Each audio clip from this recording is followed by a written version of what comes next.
Hello बच्चों, मेरा नाम है डॉक्टर वैशाली घई और इस चैनल का नाम है ट्रिक्स बाय केमिस्ट्री ग्रुप। बच्चों, आज हम नॉमेनक्लेचर में नेक्स्ट वीडियो में पढ़ेंगे टर्मिनेटिंग फंक्शनल ग्रुप के बारे में। In the previous video I told you about non terminating functional group और किस तरह से क्या रूल्स लगेंगे वो मैंने आपको बताए थे। आज टर्मिनेटिंग फंक्शनल ग्रुप की हम बात करेंगे।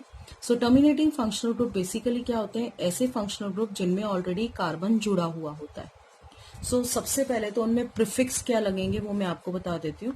से if you are having one carbon, so one carbon के लिए हम प्रीफिक्स यूज करते हैं फॉर्म, जैसे formic acid, formaldehyde. If you are having two carbon atoms तो हम वर्ड यूज करते हैं एसिड, एसिटिक एसिड, एसिटल्डिहाइड, इस तरह से। If I am having three carbon then I am using the word propion, propionaldehyde, propionic acid. For four carbon we are using butyl, ठीक है, butyl. Okay, then for 5 carbon atom we are using the word valer, जैसे valeraldehyde. सो 5 carbon के लिए हम बात करते हैं। अगर कहीं आपके पास डबल बॉन्ड आता है, say if you are having 3 carbon atom with 1 double bond, किस तरह से? मान लीजिए आपके पास 3 कार्बन है और एक डबल बॉन्ड प्रेजेंट है, then we are using that compound as acryl. Acryl means 3 carbon है और एक डबल बॉन्ड है। Similarly, if you are having 4 carbon atom with 1 double bond, then we are having say this type of compound.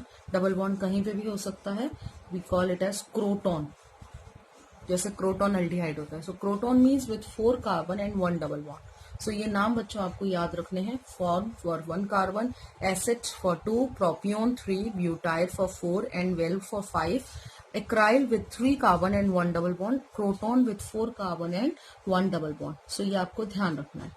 अब बात करते हैं हम, हमारे पास फंक्शनल ग्रुप है तो उनका सफिक्स क्या होगा।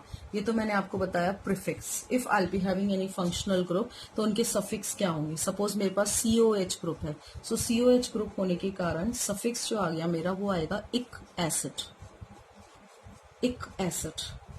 If I am having ester group COOR, then I be having alkyl, alkanoid, जो भी वर्ड आएगा वो it. If I'm having COX, then we are using the word YL halide, yl halide.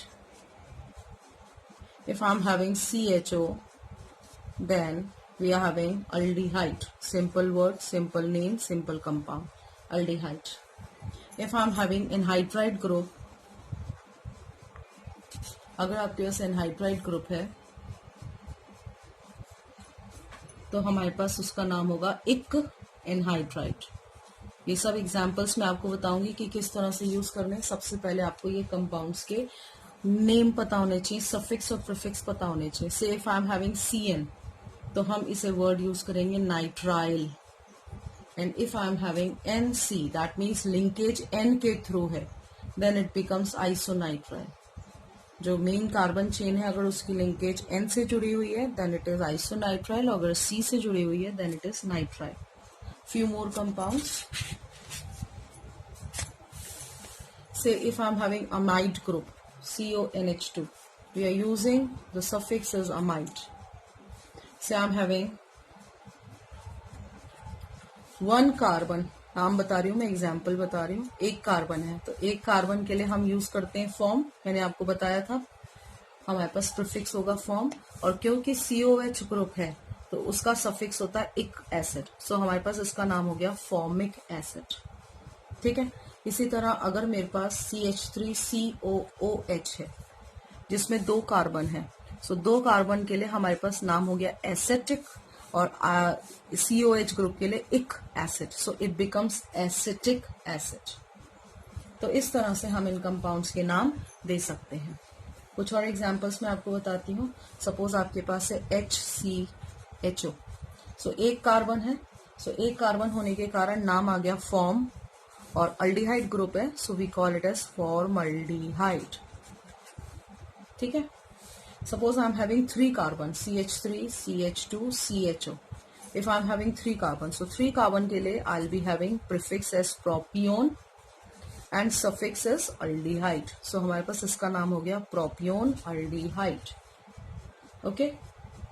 अब आपके पास सपोज 3 कार्बन है, 1 2 3, एक पे double bond लगा हुआ है और एक पे अल्डिहाइड ग्रुप लगा हुआ है, सो 3 कार्बन और 1 डबल बॉन्ड, हम उसे कहते हैं एक्राइल. रिमेंबर मैंने बताया था पीछे, with 3 carbon and 1 double bond it is एक्राइल, so it becomes एक्राइल aldehyde. ठीक है. सो ये कुछ ऐसे एग्जाम्पल्स हैं जिनको आपको पता होना चाहिए. मान लीजिए आपके पास 3 कार्बन है और आपकी COH ग्रुप जुड़ा हुआ है विथ 1 डबल बॉन्ड, तो एक्राइल तो रहेगा ही रहेगा, और COH ग्रुप के लिए क्या आ जाएगा, ic acid, so it becomes acrylic acid. So बच्चों इस तरह के कंपाउंड्स की प्रैक्टिस कीजिए. ये मैंने आपको टर्मिनेटिंग और नॉन टर्मिनेटिंग दोनों ग्रुप्स के बता दिए हैं. So this all about is the nomenclature for common names. Next video में हम डिराइव्ड नेम स्टार्ट करेंगे.